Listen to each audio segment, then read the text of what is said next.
Tonight we're going to talk about lies in the textbooks. One of my few idiosyncrasies is I collect public school textbooks. I have hundreds of them. I just brought a few with me tonight.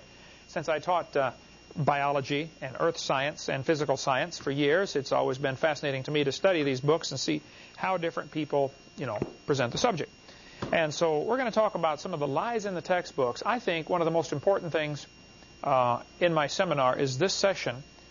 We're going to try to cover a lot more material than normal, though, about what's in these textbooks anyway. I start off in my seminar giving an illustration to make the point. I'll give it here so you can see how this fits in perspective. It has always amazed me, after teaching school for 15 years, how two people can look at the same thing and come to opposite conclusions of what they're seeing. Two people look at Grand Canyon. They're both looking at the same canyon. And one of them says, "Wow, look what the Colorado River did for millions and millions of years." The Bible-believing Christian stands there, looks at the same canyon, and says, "Wow, look what the flood did in about 30 minutes. It's just a matter of how you want to look at it.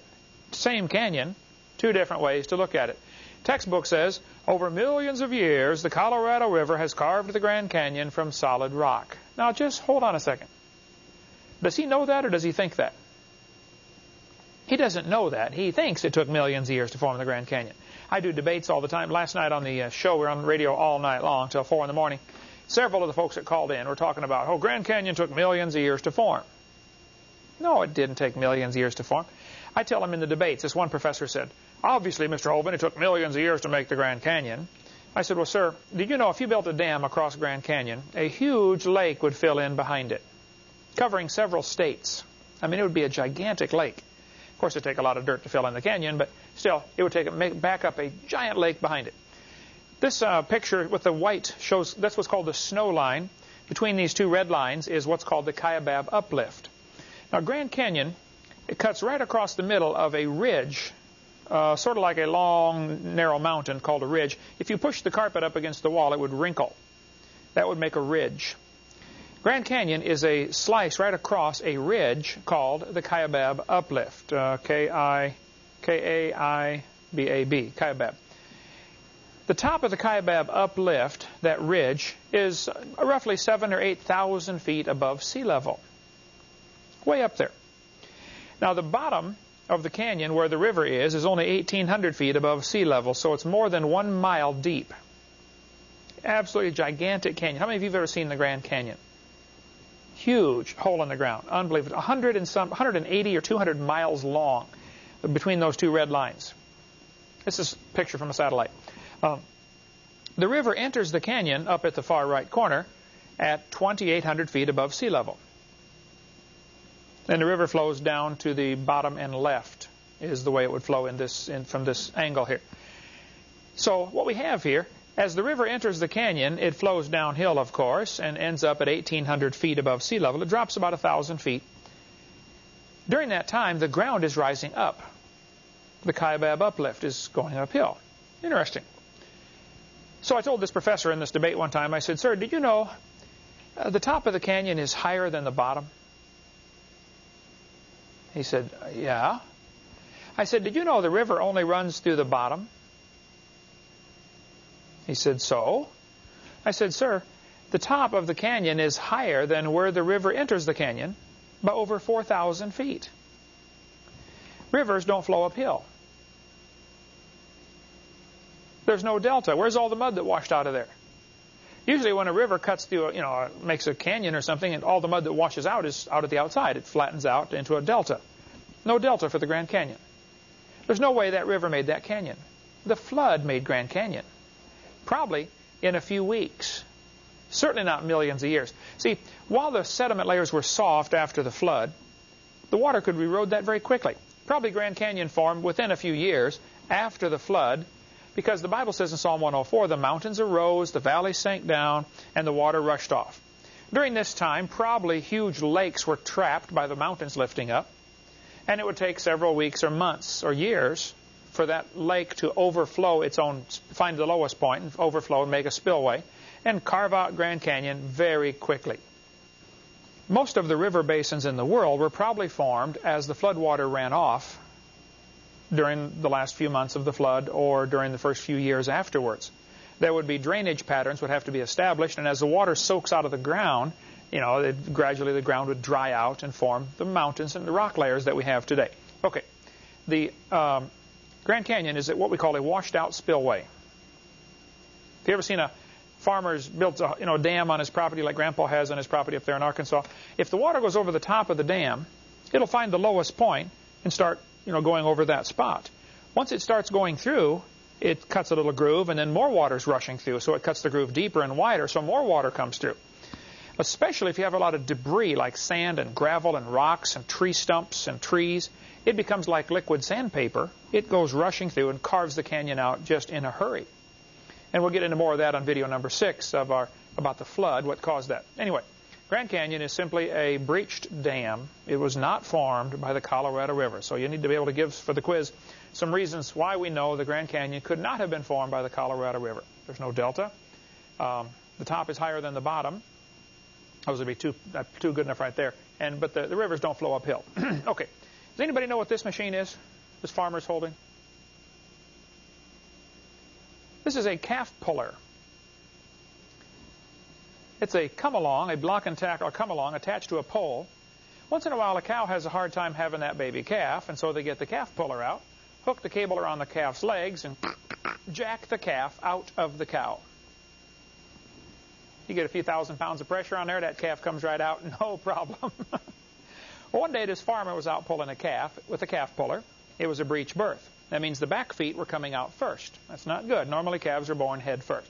But this one, the back feet are coming out first. So the farmer had the calf puller out there and had the cable wrapped around the calf's back legs, and he's trying to pull the calf out of the cow. And a city fella stopped his car to see what on earth is going on. And the farmer said, "Come here, man, I need some help." He said, "I don't know nothing about cows." He said, "Just come give me a hand, would you?" He said, "Okay." So the city fella hopped out of the car, jumped over and helped the farmer pull the calf. He never said a word. He just did what he was told.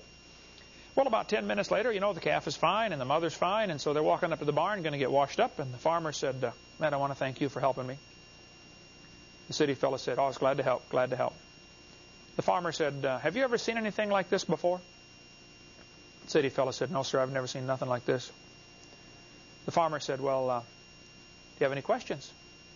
He said, "Yes, sir. I got one question. It's been bugging me for 10 minutes. The farmer said, "Well, what's your question?" The city fellow said, "How fast do you figure that calf was going when it ran into that cow?" No, fella. We are not separating the wreck here. How fast was that calf going? Two people looking at the same thing, and one of them's getting the wrong idea of what's going on. Boy, the Bible warned us that was going to happen. In 2 Peter chapter 3, it says, "Knowing this first, there shall come in the last days scoffers." There are people that scoff at the Bible. And it says they're going to walk after their own lust, and they're going to say, "Where is the promise of his coming? For since the fathers fell asleep, all things continue as they were from the beginning of the creation." Now, that's an important verse. We don't ask you to memorize too many verses for our class here, but I want you to memorize 2 Peter 3:3, 3:4, and 3:5. And we'll put those on the test here. 2 Peter 3:3, 3:4, and 3:5. 3:4 says, the scoffers are going to say, "Where is the promise of his coming? For since the fathers fell asleep, all things continue as they were." That's a very important phrase. What that means is, the scoffers are going to say, the way things are happening now is the way they've always been happening. For instance, they look at Grand Canyon, big old huge slice in the rock, and they notice the river running across the bottom is eating rocks off the bottom. It's eroding it, making it deeper. So they study the canyon for 20 years and say, we calculated over a 20-year span that the Grand Canyon gets deeper about 1/8 of an inch every year. The rock is being worn off. That's probably true. I wouldn't argue about that. And they'll say, "See, this canyon is, 6,000 feet deep and at 1/8 of an inch a year. That proves it's, X number zillion years old." Now, hold it. You're assuming that what you're watching now, 1/8 of an inch per year, is what's always happened. Right there is the faulty assumption. 99% of that canyon was formed in a couple days, and the last 1% has been happening over the last 4,400 years since the flood. But they assume what we see today is is the way it's always been happening down through history. That is called uniformitarianism, which would be a word you need to know. We'll get into that in a second. I'll put it up on the board here.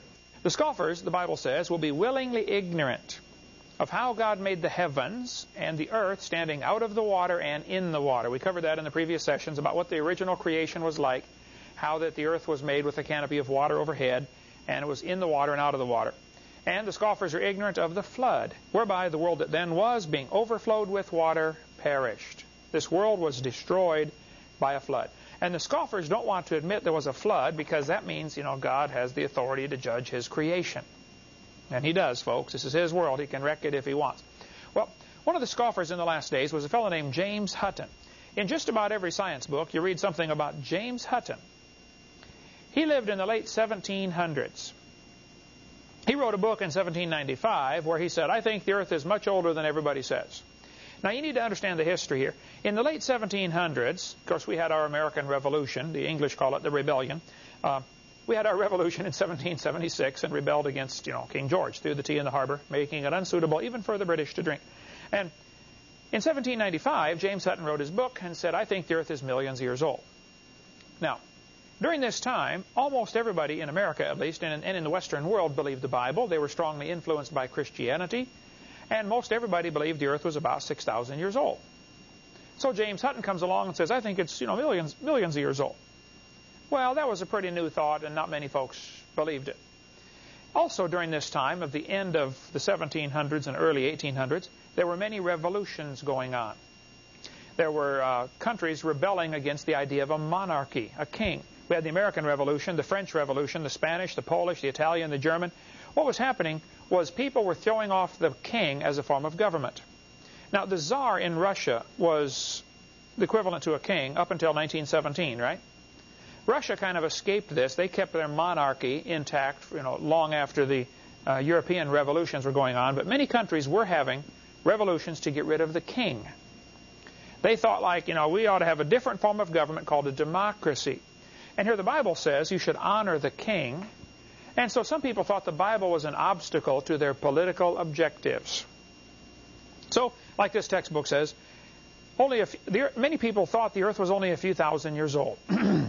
But in the 1700s, a Scottish scientist named James Hutton estimated the earth was much older. He used the principle of uniformitarianism. There's the word you need to know. Uniformitarianism means the way things are happening now is the way they've always been happening. The slogan is often put like this: the present is the key to the past. And that's what they say. Uniformitarian means the present is the key to the past. In other words, if Grand Canyon's getting deeper a little bit every year, well, then that's the way it's always been happening. Actually, the Bible is the only reliable key to the past. But one of these scoffers, James Hutton, wrote his book, and he kind of developed this idea of uniformitarianism. Now, a young lawyer from Scotland named Charles Lyell read that book and became very influenced by it. Charles Lyell, and you need to know his name, Charles Lyell, the Scottish lawyer, hated the Bible. He lived in the early 1800s. He read James Hutton's book and was influenced by it. Charles Lyell wrote this book, Principles of Geology. I've got all 3 volumes of his all thoroughly marked up in my library. But in this book, written in 1830, Charles Lyell is the primary fellow responsible for developing what is called the geologic column. And in his book, he mocks Scripture. Now, you have to understand, during the early 1800s, most people believed the Bible, so you had to be careful if you were going to attack the Bible. You didn't just come out and blast it like the atheists did last night on the radio program, and the calls you got last night, more or less, on the skeptics calling in saying, oh, you're so stupid to believe the Bible. Back in 1800, man, you didn't do that because 99% of the population believed the Bible. So you would blast Christians and you wouldn't have any friends left. So the way he did it was interesting. He used scoffing to scoff at the Scripture. For instance, on page 30 he said, they reach false conclusions and futile reasoning and ancient doctrines sanctioned by the implicit faith of many generations and supposed to rest on scriptural authority. This is a backhanded way of poking fun at the Scriptures for those idiots who dare to believe the Bible. He said on page 41, this other guy remarked how much the interests of religion, now watch this phrase carefully, the interests of religion as well as those of sound philosophy had suffered.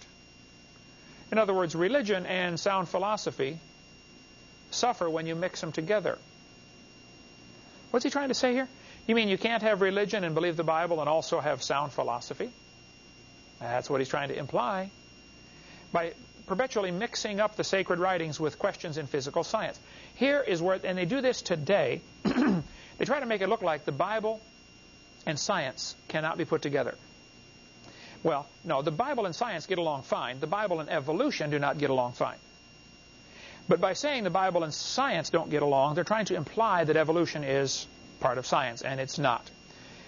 41, he reasoned philosophically against those who regarded the disordered state of Earth's crust as exhibiting signs of the wrath of God for the sins of man. And of course, if you look at the world from a biblical perspective, you see the flood in the Bible, and you look at the Grand Canyon, you say, wow, that's the wrath of God for the sins of man. But some people don't want you to look at the world and see the wrath of God for man's sin, because then you might end up getting saved.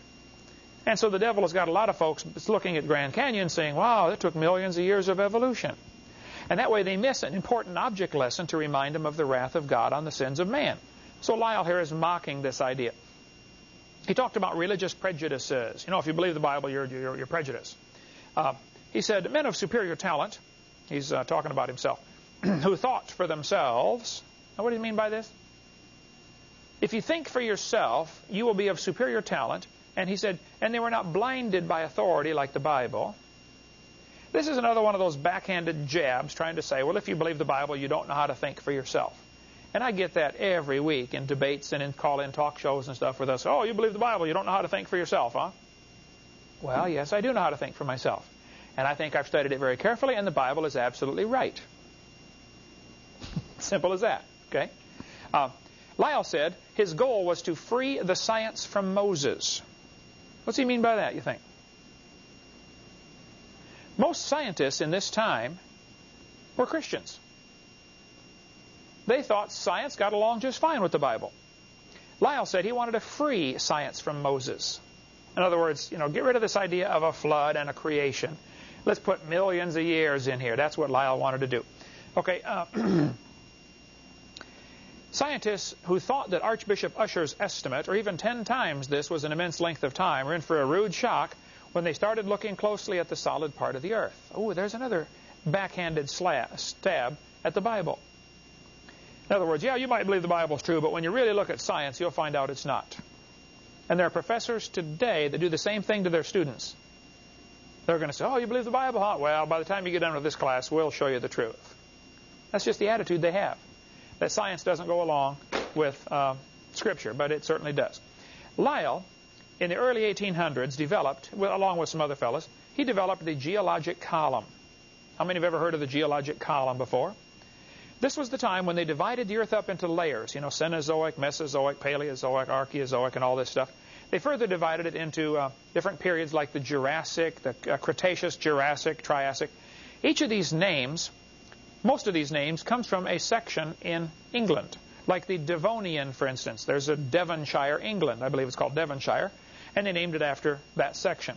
Most of the names come from a section of England where they were digging around, finding these layers of, you know, chalk or something. Cretaceous, Cretia, means Latin for chalk. And so they find a layer of chalk, and they call that the Chalk Age, the Cretaceous Age. I don't know what the rest of them mean, but you can look it up in any dictionary. But each of these layers was assigned, during this 1800s, a name, an age, and an index fossil. How many saw the movie Jurassic Park, named after the Jurassic layer? Did they have that in Ukraine, Jurassic Park movie? Did you see this? No? Oh, scary movie. Did you see it, Tanya? You haven't seen it either? I think we have it. You can take it home and watch it. You'd enjoy that. The layers then were assigned an age and a name and an index fossil. Now this is very important. This was all done during the early 1800s. This geologic column is the Bible for the evolutionist. It can only be found one place in the world. The only place you can find the geologic column is in the textbooks. In the textbooks, they talk about, here's an earth science textbook, about how, you know, during the Cenozoic and Mesozoic and Paleozoic era, they've got it all figured out like, wow, this is, you know, millions of years old, and it's just simple baloney. The geologic column cannot be found in the world. Most places are missing about 70% of the geologic column. No place in the world contains all the geologic column in the right order. Now, one professor I debated said, Mr. Hovind, we've got 26 places where we found the geologic column in order. I said, no, what you mean is you've got 26 places where you found the fossils in order that you expected. That's all. This textbook admits if there were a column of sediments, unfortunately, no such column exists. There is no geologic column. So that'll be a quiz question. Where can you find the geologic column? In the textbook. The only place it exists. Now, it is true the Earth has many layers. That's not the question. I've been to Grand Canyon and Royal Gorge. And remember Royal Gorge? We fired the airplane off of there, flew down for about 4 miles. I've been to lots of these canyons, been to all 50 states now, and I've been to Snake River Valley in Idaho a couple months ago. There's no question the Earth has layers. The question is, how did it get that way? Now, I want you to look at these layers in Grand Canyon and answer this question. If each of these layers is a different age, don't you think there'd be some erosion marks in between the layers? I mean, if the top layer sat there for 4 million years waiting for the next one, why aren't there some erosion marks in between the layers? So one of the quiz questions will be, what are some ways to show that the layers of Earth are not vastly different in ages? How do we know those two layers right on top of each other are not millions of years apart, even though the textbook says they are? Well, one way we know is there are no erosion marks between them. Another way we know is we find polystrata fossils. Poly means many, P-O-L-Y. Strata, S-T-R-A-T-A. Polystrata fossils are fossils that run through many different layers, and I'll show you pictures of those in just a minute. See, the layers were really formed during the flood. If you take a jar of dirt and shake it up, put some water in it, shake it up and set it down, it'll settle out just like this. You get gravel goes to the bottom, and then sand, and then silt, and then clay. And then very slowly the fine particles end up on top because they're going to float around in the water for hours till they finally land. During the flood of Noah, you get the very same sorting process. We get into lots more on that on video number 6. I was preaching in Union Center, South Dakota years ago. Marlissa, you would have been about 10, 12 years. That's right, 12 years old. Union Center is right there. You can't even find it on the map. 40 people in the whole town.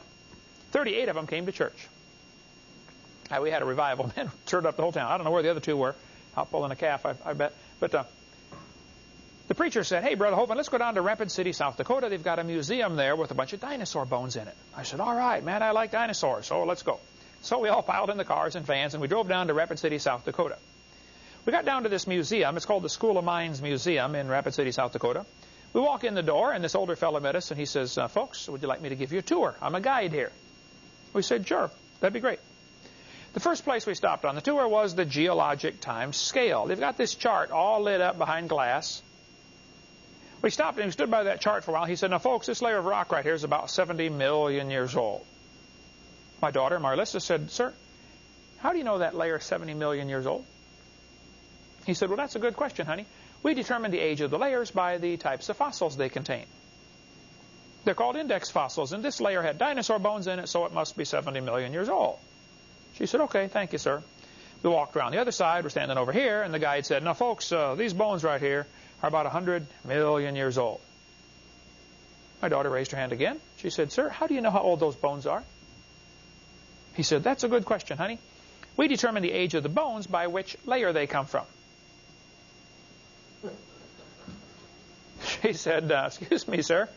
When we were standing on the other side, you told me you knew the age of the layers by the bones, and now you're telling me you know the age of the bones by the layers. She said, isn't that circular reasoning? I thought, wow, a chip off the old block. That guy had the strangest look on his face. It was almost as if he were thinking. He looked at me. I wasn't about to help him. He looked at my daughter. He said, you know, you're right. That is circular reasoning. He said, I never thought of that before. That poor fellow drove 50 miles one way that night to hear me preach in Union Center, South Dakota. The crowd swelled to 39. We set up a chair in the aisle. Afterwards, we talked for almost an hour. He said, Dr. Hovind, do you mean all this stuff about geology I'm teaching is wrong? He said, I teach this stuff at the college. I said, oh, no, sir, I like geology. You've learned the names of all the minerals. Man, just that's a good trick, folks. There's 1,200 different minerals. Some have names about that long. You've learned the hardness test, the Rockwell test, the scratch test. I said, no, sir, that's all good. And by the way, if you're going to speak or do something on creation science, you need to learn some basic geology. For instance, different minerals have different hardnesses. Talc is the softest. It's the softest mineral there is. As a matter of fact, it's so soft you can grind it up and make powder out of it. Anybody know what they call it when you do that? Talcum powder. Right. The hardest one is which one? Hardest mineral. Diamond. I don't have a diamond, or I'd show you, but diamond is hardness of 10. Talc is hardness of 1. Everything in between has a number between 1 and 10, obviously. For instance, your fingernail is about a 3. So with your fingernail, you could scratch talc. You couldn't scratch a diamond. A diamond would scratch your fingernail because it's harder. Whichever one scratches the other one, that's the hardest one. So, for instance, a pocket knife is a hardness, can you read that, about a 5.5? So a pocket knife, its hardness of 5.5, will scratch a penny, which is a hardness of 3. Copper is, that's how hard it is. They rate it 1 to 10. Whereas a diamond would scratch a pocket knife because the diamond is harder. And that's the hardness scale, it's called. This is one of the tests they use to determine if you find a mineral, you say, what is it? Well, one thing is to find out the hardness. Another is find out the density, you know, how compact it is and stuff like that. Doesn't matter. Anyway, there's a lot of different minerals. So this professor, I said, no, sir, you've learned a lot of good things about geology. You learned the names of all the minerals, the hardness test, all this. I said, yes, sir, that's all good. No problem there. But as far as the layers being different ages, I said, yes, sir, it's all baloney. Those layers are not different ages. It's all based on what we call circular reasoning. Let me cover this real quick and we'll take a break. Circular reasoning. This fellow said in about 1830, Charles Lyell, some other guys, independently developed a biostratigraphic technique. That's a fancy word for a geologic column. For dating Cenozoic deposits based on, watch this, they dated the deposits based on the proportions of living and extinct species of mollusk shells. So if you find some clam shells in a layer of rock, you would say, oh, you know, to change from this kind of clam to this kind of clam would take millions of years, so this must be millions of years older than this one. They start off with the assumption that evolution happened and that the clams slowly changed from one kind to another, and then they dated the layers based upon the clam shells found in those layers. The article continues, strangely, little effort has been made to test this assumption. This failure leaves the method vulnerable to circularity. In other words, circular reasoning. Use one to prove the other. Back and forth. Here's a textbook, page 306. They say, you should date the rocks by the fossils. Look what it says in yellow. The layers of rock can be dated by the types of fossils they contain. Now, what does that say? You date the rocks by the fossils. On the next page, it said, scientists have determined the relative times of appearance and disappearance of many kinds of organisms from the locations of their fossils in sedimentary rock layers. Ooh. Now they're telling us that you date the fossils by the rocks. On the last page, they told us to date the rocks by the fossils, and now you date the fossils by the rocks. It is circular reasoning. The intelligent layman has long suspected circular reasoning in the use of rocks to date fossils and fossils to date rocks. The geologist has never bothered to think of a good reply, feeling the explanations are not worth the trouble as long as the work brings results. This guy said, it cannot be denied from a strictly philosophical standpoint that geologists are here arguing in a circle. The succession of organisms has been determined by a study of their remains embedded in the rocks, and the relative ages of the rocks are determined by the remains of the organisms that they contain. Even Encyclopedia Britannica can figure it out. It's circular argument. Use one to prove the other. Ever since William Smith at the beginning of the 19th century, fossils have been and still are the best and most accurate method of correlating and dating the rocks in which they occur. Apart from very modern examples, which really are archaeology, by the way, it's a good time to point out, archaeology is dealing with the past few thousand years. If you're going to dig up an Indian civilization, you're an archaeologist. Whereas if you want to get into anthropology, the study of ancient things, then that would be an anthropologist, which is mostly an art form, not a science. That's study of things that are supposed to be millions of years old. Okay. This guy said, I can think of no cases of radioactive decay being used to date fossils. That's an interesting quote here. In other words, they don't date fossils by their carbon dating or potassium-argon dating. They date them by the geologic position. Which layer did you find it in? Oh, well, then it's so many million years old. We'll get into a few more quotes on circular reasoning right after the break, and then show you some of the polystrata fossils that have been found right after our break. All right, let's talk some more about circular reasoning and how the geologic column is tied in. This author said, radiometric dating would not have been feasible if the geologic column had not been erected first. What he means by this is, you can't tell the age of a fossil with radioactive dating, like carbon dating. You must first know the approximate age from the geologic column, which is why they generally will not date, unless you trick them into doing it, they won't date dinosaur bones with carbon dating because they assume dinosaurs lived 70 million years ago and carbon dating only goes back 30 or 40,000 years, and so they won't even do it. But when they do date dinosaur bones with carbon dating, it comes back 20, 25,000 years old. Not millions of years old. Okay.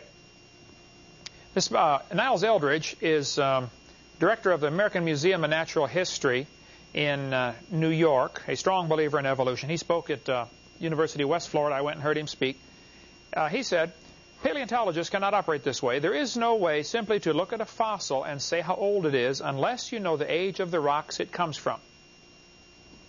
What's he saying there? You find a fossil, you have to know how old the layer of rock is. He said, and this poses something of a problem. If we date the rocks by their fossils, which is how it's done, how can we then turn around and talk about patterns of evolutionary change through time in the fossil record? Again, he's admitting circular reasoning. I like this one. The rocks do date the fossils, but the fossils date the rocks more accurately. I don't see how they can't see this. Stratigraphy cannot avoid this kind of reasoning if it insists on using only temporal concepts, because circularity is inherent in the derivation of time scales. This guy said the charge of circular reasoning can be handled several ways. It can be ignored as not the proper concern of the public. In other words, you can say, well, it's none of your business how we date the rocks. We know what we're doing. We're the professionals. It can be denied by calling down the law of evolution. It can be admitted as a common practice, or it can be avoided by pragmatic reasoning. But I'm telling you, it is based on circular reasoning. This Larry Azar said, are the authorities maintaining on the one hand that evolution is documented by geology, and on the other that geology is documented by evolution? Isn't this a circular argument? I like the name of the article. Biologists, help. You need some help, all right. I like to ask evolutionists the question. I say, now, fellas, your geologic column contains limestone, sandstone, shale, sandstone, limestone. You know, limestone is scattered throughout there several times. Limestone is used as a building block. You can see me by a big brick building up in Indiana made out of limestone. It's a pretty hard rock, not quite as hard as, concrete, but just about as close. Limestone is obviously made from what's called a sedimentary rock. That means it was deposited out of water. It's made from sediment. Like if the bottom of a mud puddle hardened into a rock, that would be sedimentary rock, made from sediments. Limestone is obviously, as a matter of fact, the whole geologic column is made of sedimentary rock. I like to ask him the question, how do you tell the difference between 100-million-year-old limestone and 600-million-year-old limestone? If I handed you a piece of limestone and said, how old is it, how would you know? They're both limestone, same kind of rock. Well, there's only one way they can tell the difference, that is by the index fossils. If your limestone contains a dinosaur bone, well, then it's 70-million-year-old Jurassic limestone. However, if it contains a trilobite, it's going to be 600-million-year-old Cambrian limestone. They date the rocks based on the fossils they find in it. Here's a trilobite. I've got a bunch of them in my office there. This textbook says, matter of fact, my textbook might be right here. If not, it's in my office there. Okay. He says, trilobite fossils make good index fossils. If a trilobite, such as this one, is found in a rock layer, the rock layer was probably formed 500 to 600 million years ago. Okay, now why did they think trilobites indicate the rock is 500 million years old? Well, because they started with the assumption that trilobites evolved first. See, the oldest life form, according to their thinking, is supposed to be 600 million years old. Well, if trilobites came first, we have a real problem. Here's a human shoe print where a guy has stepped on a trilobite. Now, according to their thinking, Humans didn't get here till 3 million years ago. They didn't start wearing shoes till about 10,000 years ago. So how can you have a human shoe print on top of a trilobite? Now, some have tried to argue that this is not a shoe print, it's a natural break in the shale. This kind of rock, called shale, splits very easily. And they say this is just a natural break, that's not really a shoe print. Well, Mr. Meister from Carnes, Utah, who found it, took it to quite a few geologists. Dr. H.H. Doling of Utah's Geological Survey certified it is not a fake. Reader's Digest, Mystery Unexplained talks about this. A human shoe print smashed on top of a trilobite, on top of a smashed trilobite, would indicate trilobites and humans lived at the same time. Which I could have told them. The Bible says God made everything in 6 days. Some people say maybe aliens visited the planet. And that's what happened. 600 million years ago, aliens came down here. One guy said maybe a large trilobite shaped like a shoe fell on a small one. Well, there are some big trilobites, I'll admit, but they're not shaped like a shoe. 2 Peter's got the best explanation. The scoffers in the last days are willingly ignorant of the flood. Probably trilobites dwell at the bottom of the ocean, go through the mud down there or something, and they do have gills for living in water. And probably during the time of the flood, the crust of the earth is flexing back and forth, and what used to be the bottom of the ocean is now above sea level. And people are running across this area trying to find a mountain to keep out of the water. And somebody stepped on a trilobite, which before had been at the bottom of the ocean. Trilobite eyes are incredibly complicated. This Science News back in 1974 said the trilobite eyes have the most sophisticated eye lenses ever produced by nature. Well, I disagree. They said they were produced by God. But the trilobite eye sometimes will have 1,500 lenses, which means he could actually see all directions at the same time. He can see behind him and see above him and see around him, all at the same time. Even Stephen Gould says the eyes of the early trilobites have never been exceeded for complexity or acuity. Well, now, if they're the first animal to evolve, or one of the first, don't you find it kind of interesting? They've got the most complicated eye in the world. There might be some animals like trilobites still alive. I talked to Joe Taylor today at Mount Blanco Museum in Texas. They've got a great display of fossil trilobites, including many that are found in the folded position. What happens when a trilobite dies, it folds up or rolls up. How many have seen the little bugs we have here in Florida? They roll up, like call them a roly-poly. A little round pill bug they're called. As soon as you touch them, they roll up, looks like a little BB. You know what I'm talking about, the little gray things? Yeah, called a pill bug. Trilobites do that also. When they get scared, they roll up, so their shell protects them on all sides. Many trilobites are found fossilized flattened out. Some are found fossilized rolled up. Many millions are found fossilized halfway. They started to roll up and died. Now think about it. Mount Blanco Museum has a display of trilobites where there's 2 of them that are laid out flat like they're walking. The one in front of them is halfway rolled up. Something caught them in a catastrophe happened. Probably an incredible water temperature change during the time of the flood. You'd have the fountains of the Great Deep breaking open, hot waters rushing into certain areas, killing these animals before they can even think of what's going on. They don't even have time to curl up. They just die in the flattened out position.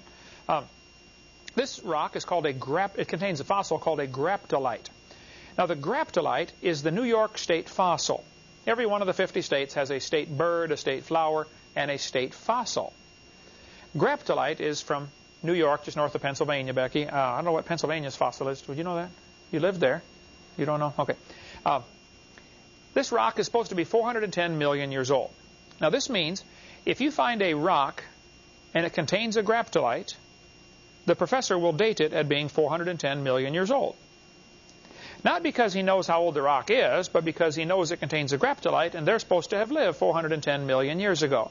Index fossils determine the age of the rocks. Well, this was all working fine until 1993, when they found graptolites are still alive in the South Pacific. Well, now hold it.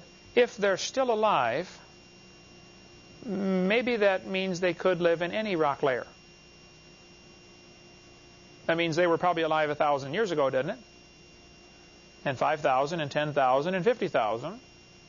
So maybe all the dating we've done of rock layers based on index fossils is baloney. And it is. Didn't happen. The textbook says, a fish with lobe-finned. Now, you'll need to know this one, a lobe-finned fish. What that means is it's got a little short arm and then a fin. So what is a lobe-finned fish? Should be a quiz question. That's a fish that has a short arm before the fin attaches to the body. The textbook says lobe-finned fish are index fossils for 325 to 410 million-year-old rock. Well, now, just hold on a minute. Lobe-finned fish are still alive. Look at the fins on this fish. This is called a coelacanth. The coelacanth was discovered in 1938. A guy accidentally discovered one at a fish market in Madagascar, I believe. Realized, wow, this is a coelacanth. A fish that has a little short arm and then the fin grows out. And so they've since found quite a few coelacanths. Several aquariums have them. They apparently live very deep in the ocean, in the Indian Ocean. They've been discovered in Indonesia and in India, and off the coast of India and off the coast of Madagascar, Africa. Mostly the Indian Ocean. I'm not aware of them being anyplace else. But the coelacanth, when they found it, and here the textbooks had been telling the kids this is, 70 million years old. Well, they found the coelacanth still alive, and the guy said, wow, look at this. One survived for 70 million years. It doesn't even enter their mind that, wait a minute, maybe your geologic column is baloney. See, they have to defend that geologic column. You don't dare question that because you lose your job. So instead, they'll say, wow, some survived for 70 million years. They do the same thing when they find a living dinosaur.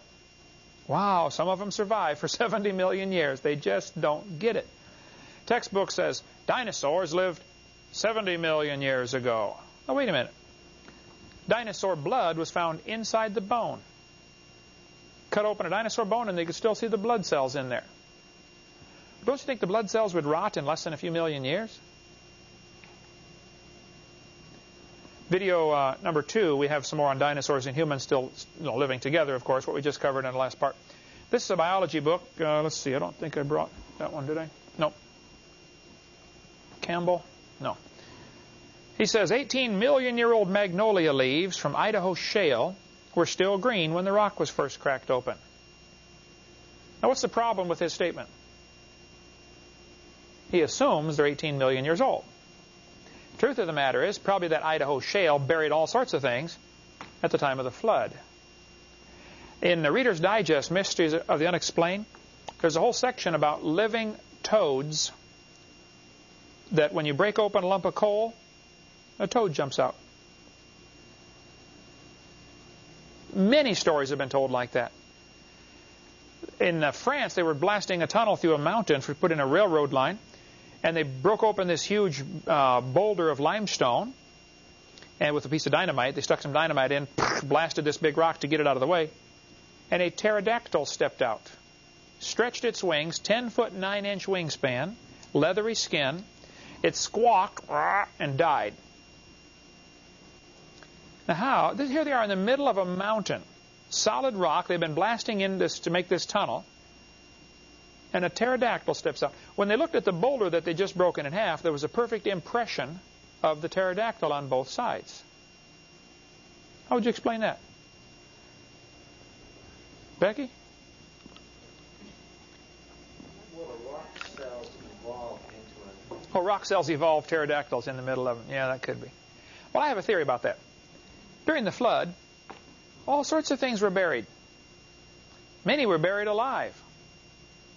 Now, frogs or toads, during the winter, they dig down into the mud, cover themselves up with a coating of mud, and go to sleep. How long can they last? Can they hibernate 5 years? 10 years? 4,400 years? I don't know. But I know there are lots of stories where live toads or live lizards have come out of rock. And I'll show you the stories in Reader's Digest, Strange Stories and Amazing Facts, or Mysteries of the Unexplained. These stories are told in many of these books, and it gives the documentation of who it happened to. Sometimes the toads are kept alive for weeks afterwards. I think the flood's the only explanation for that. get these live animals trapped in these rocks. They're going to say each of the layers is a different age. Well, now, hold on just a minute. All over the world, we find petrified trees standing up. Darwin didn't like to round off the numbers, so he said the Wealden deposits in England were 306,662,400 years old. Oh, that's real good, Charlie. How do you know this now? Explain this to me. Here's a petrified tree standing straight up. This one's in Germany, but they're found all over the world. Petrified trees standing up. Notice it's running through many different layers of rock. This is another one of the proofs that the layers of rock are not different ages. Here's a petrified tree with me standing next to it. This one's from Yellowstone National Park in Wyoming. In Yellowstone, there's this place called Specimen Ridge. I was there a couple years ago when Eric graduated from the college out there.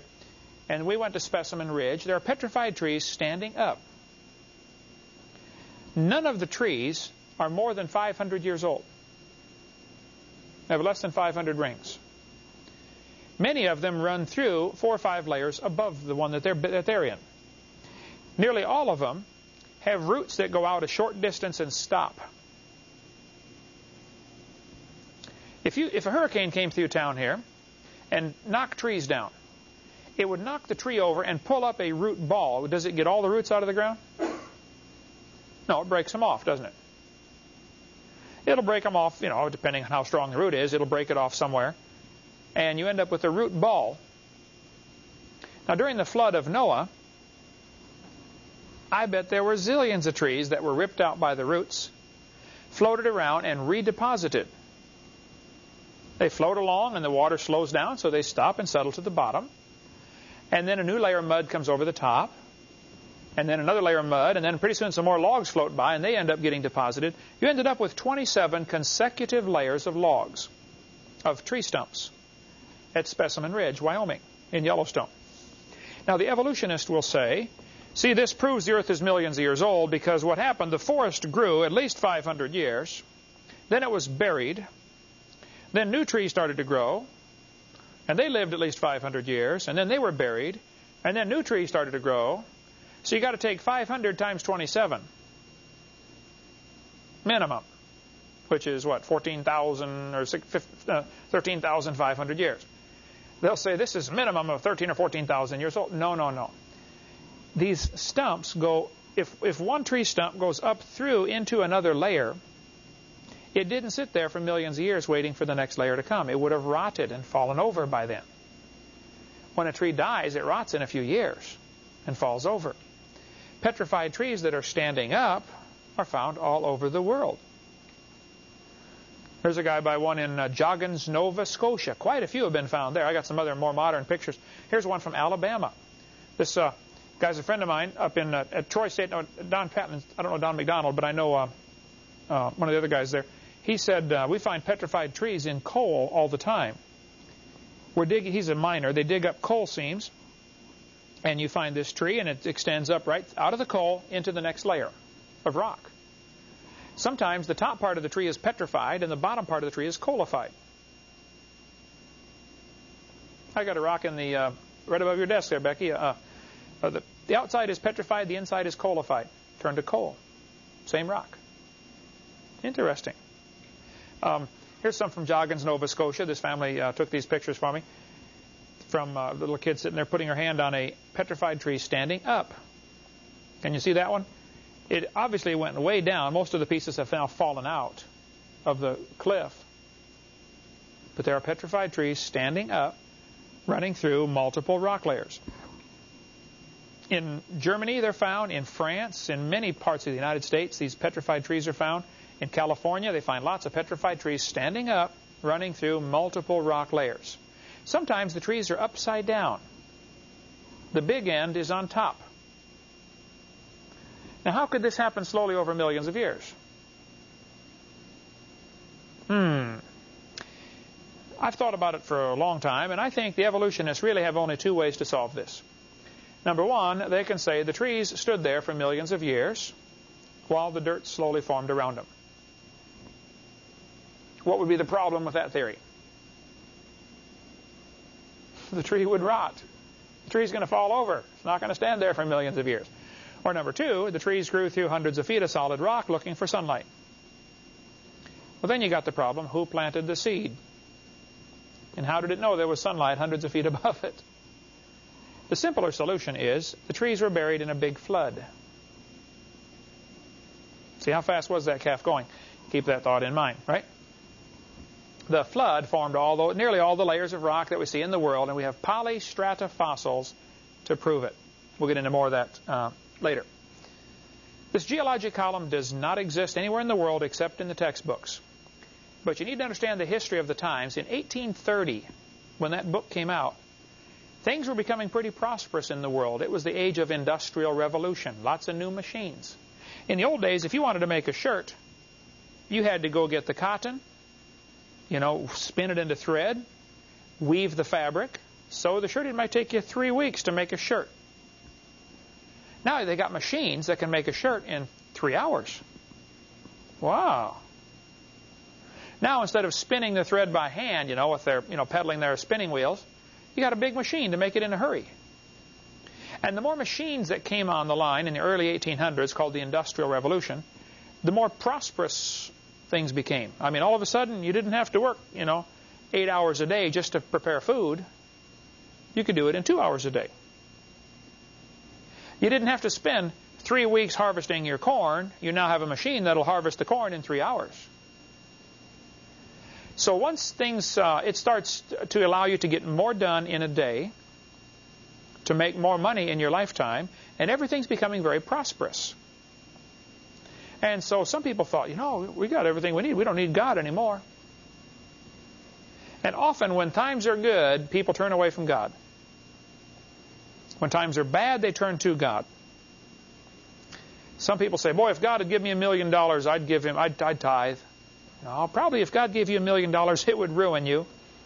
You'd end up getting away from God altogether. That's probably, and God knows that's what would happen. It does to most folks.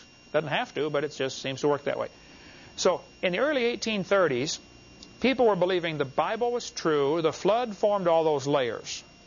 Lyell comes along and says, no, these layers formed slowly. And they started believing it, and it turned them away from the biblical worldview. And all of this had a very profound influence on a young fella named Charles Darwin. Charles Darwin went on a boat ride in 1831. The boat was called the HMS Beagle. And that boat ride, while he's sailing around, he had just graduated from Bible college. And he brought some books with him to read. One of the books he brought was Principles of Geology, written in 1830. Here it is the next year, 1831, and Darwin brings this book. That book, as he read it on that voyage, changed his life forever. And we'll talk next class about what happened to Charles Darwin in the early 1830s. Coming up next week. Thank you for joining us.